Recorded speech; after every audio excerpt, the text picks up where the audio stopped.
नमस्कार।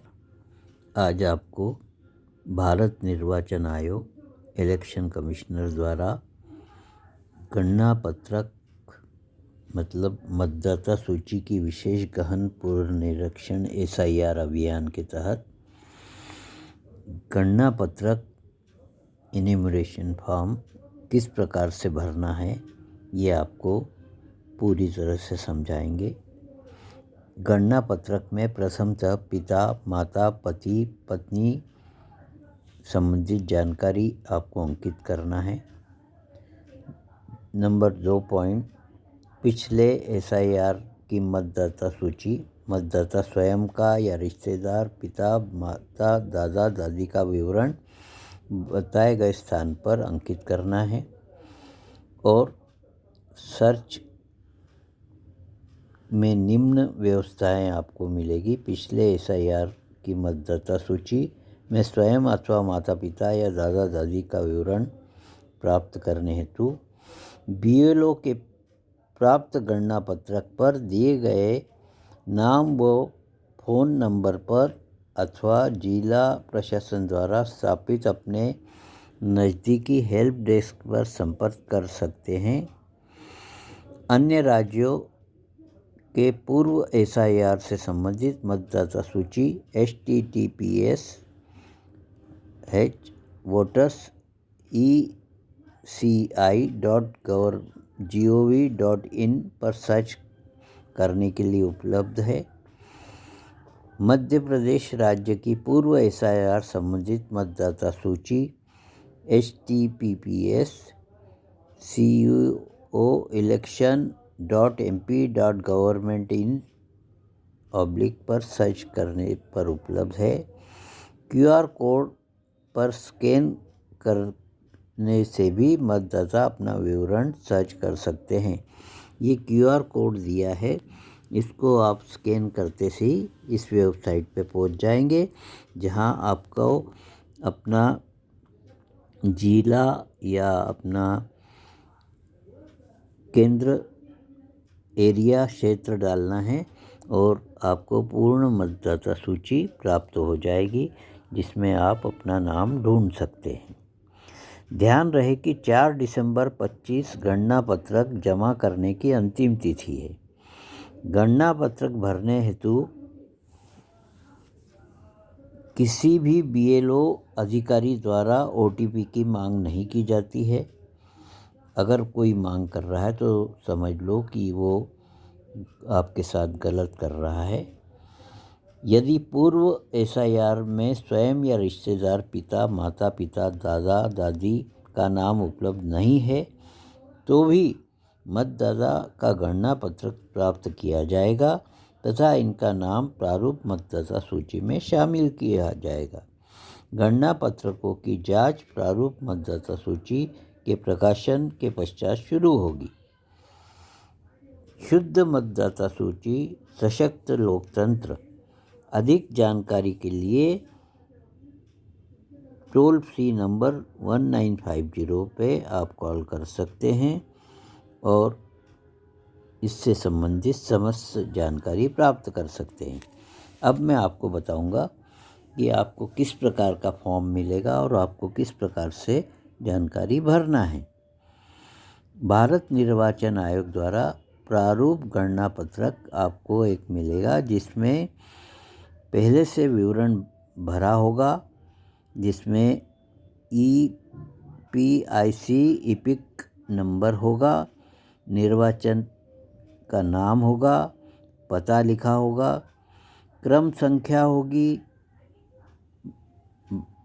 भाग संख्या का नाम, विधानसभा क्षेत्र, संसदीय निर्वाचन क्षेत्र का नाम, राज्य का नाम सभी दिया होगा। विवरण पहले से ही भरा होगा। इस स्थान पर वर्तमान मतदाता सूची में आपका जो फ़ोटो लगा है वो भी प्रिंट होके मिलेगा। आपको इसके पास में ही नवीन फ़ोटो रंगीन लेटेस्ट जो आपने खिंचवाया हो पासपोर्ट साइज़ का, वो चिपकाना होगा यहाँ पर। फिर उसके बाद आपको यहाँ पे जन्म तिथि, मतदाता तारीख, दिन, माह, वर्ष भरना है। फिर आपको आधार नंबर, अगर आपके पास है तो भरना है, नहीं तो कोई आवश्यक नहीं है। मोबाइल नंबर यहाँ भरना है आपको। पिता या अभिभावक का नाम भी भरना है। यहाँ पे पिता का नाम भरना है, माँ का नाम भरना है, माता का एपिक नंबर यदि उपलब्ध हो तो भरना है, न हो तो कोई चिंता की बात नहीं है। पति या पत्नी आपकी जो भी स्थिति हो, आपको अगर पति है तो पत्नी का नाम लिखना है और पति हो तो पत्नी का नाम लिखना है, उनका एपिक नंबर भी देना है। इतने कॉलम भरने के बाद में आपको पिछले SIR की मतदाता सूची में विवरण लेके भरना है 2003 की। 2003 की लिस्ट कैसे मिलेगी मैंने आपको बता दिया है। स्कैन करके आपको लिस्ट मिल जाएगी आप जहाँ भी थे। अब आपको यहाँ पे लेफ़्ट साइड के नीचे के कॉलम में वो सारी जानकारी उससे लेके भरना है।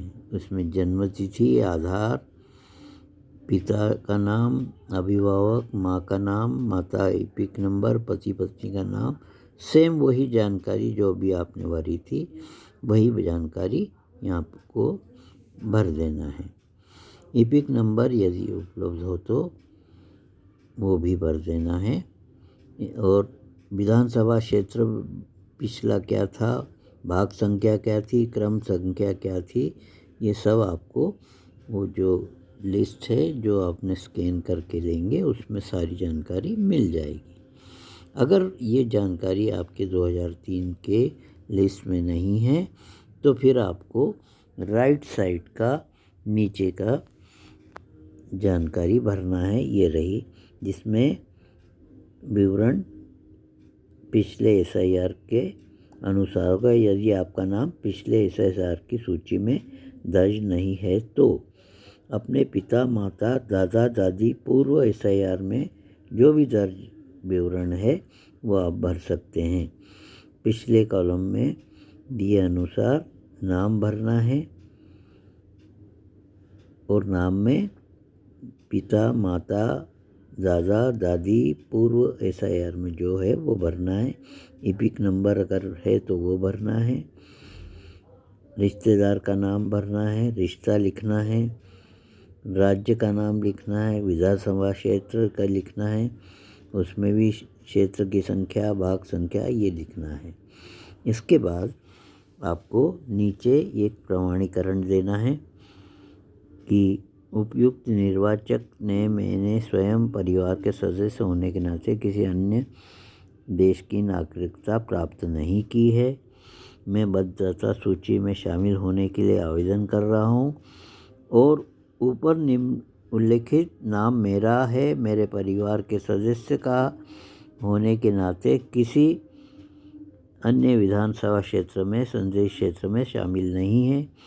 तीसरा, मुझे ज्ञान है कि इस आवेदन के संबंध में उपरोक्त कथन में घोषणा करना जो मिथ्या है और जिसके मिथ्या होने का मुझे ज्ञान या विश्वास है या जिसके सत्य होने का मैं विश्वास नहीं करता या करती हूँ, लोक प्रतिनिधि अधिनियम 1950 का 43 की धारा 31 के अधीन कारावास से जिसकी अवधि 1 वर्ष तक की हो सकेगी, जुर्माने या दोनों से दंडनीय अपराध होगा।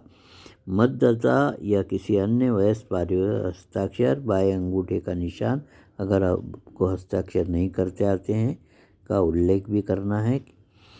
और BLO की घोषणा इसमें रहेगी। BLO मैंने उपरोक्त विवरण पिछले SIR के मदद सत्यापित कर लिया है, BLO के हस्ताक्षर होंगे। और इस प्रकार से आपको पूर्ण फॉर्म भर के मुख्य निर्वाचन अधिकारी मध्य प्रदेश द्वारा जो जानकारी दी है उनको सबमिट कर देना है।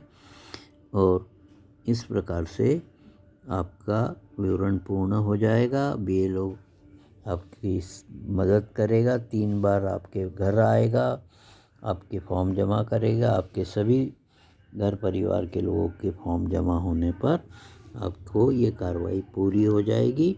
इसमें आपको चिंता करने की बिल्कुल आवश्यकता नहीं है और आप स्वयं अपनी जानकारी इस वेबसाइट पे जाकर चेक कर सकते हैं कि बीएलओ ने भर दी है या नहीं भरी है।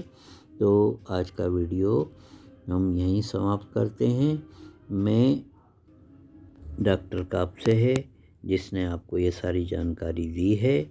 मैं आपको और भी समय समय पर इसी प्रकार की जानकारी देता रहूँगा। मैं सीनियर सिटीजन्स के पेंशन के संबंध में भी अभी जो खुशखबरी आई है कि सरकार द्वारा मंजूर कर दिया गया है 7,500, वो उसके लिए भी मैंने वीडियो बनाए हैं। आपको पूर्ण जानकारी उससे प्राप्त होगी। और EPS 95 में और क्या क्या मांग की गई थी और क्या क्या मांगे स्वीकृत हुई है, ये भी आपको जानकारी मिलेगी। तो चैनल को सब्सक्राइब कीजिए, वीडियो को लाइक कीजिए और सभी लोगों के बीच जिनका SIR का काम पूर्ण होना है या जिनका पेंशन से संबंध है उनको शेयर कीजिए। धन्यवाद।